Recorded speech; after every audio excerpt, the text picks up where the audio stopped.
Imagine l'Europe au XVe siècle. Les rois rêvent de richesses, les marchands cherchent des épices précieuses, et les cartes du monde sont encore pleines de zones blanches. Au-delà de l'océan Atlantique, c'est l'inconnu total. Certains pensent même qu'on pourrait tomber dans le vide si on navigue trop loin. Mais un homme ose croire le contraire, un marin audacieux, prêt à affronter l'océan pour réaliser son rêve. Son nom, Christophe Colomb. Christophe Colomb naît en 1451 dans la ville de Gênes, en Italie, une grande cité maritime. Dès son enfance, il est fasciné par la mer, il observe les navires, écoute les récits des marins et rêve d'horizons lointains. Très jeune, il apprend à naviguer. Il étudie aussi les cartes, les étoiles et les courants marins.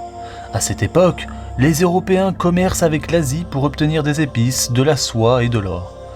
Mais le voyage est long et dangereux. Alors, Colomb imagine quelque chose de révolutionnaire. Et si on allait en Asie en traversant l'océan vers l'ouest? Beaucoup pensent que c'est impossible, mais lui y croit de toutes ses forces. Colomb passe des années à présenter son idée. Il va voir plusieurs rois et reines, mais on lui dit souvent que c'est trop risqué. Tu te trompes, personne n'a jamais fait ça. Mais Colomb ne renonce pas. Finalement, les souverains d'Espagne Isabelle Ier de Castille et Ferdinand II d'Aragon acceptent de lui donner sa chance. Le grand voyage peut commencer. En août 1492, Christophe Colomb quitte l'Espagne avec 3 navires, la Niña, la Pinta et la Santa Maria. Les premiers jours se passent bien, mais bientôt l'océan semble interminable.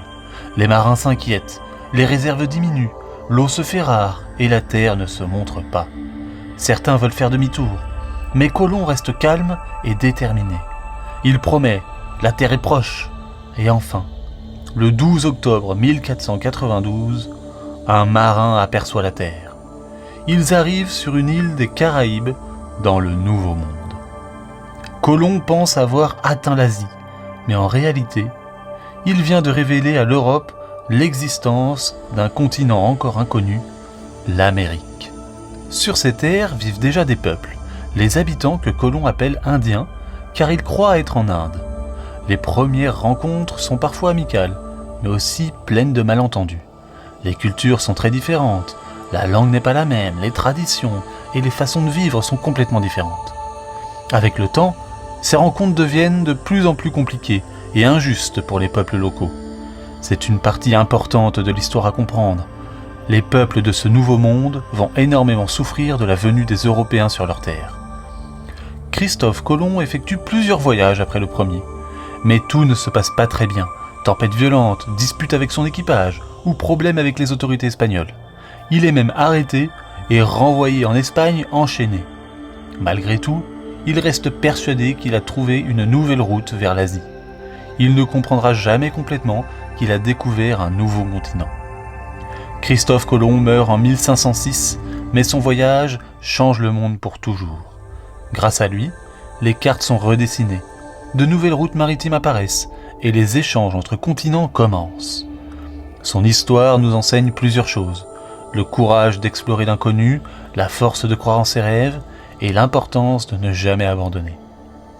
Mais aussi une leçon essentielle. Découvrir, ce n'est pas seulement trouver, c'est aussi respecter les autres peuples et leur culture.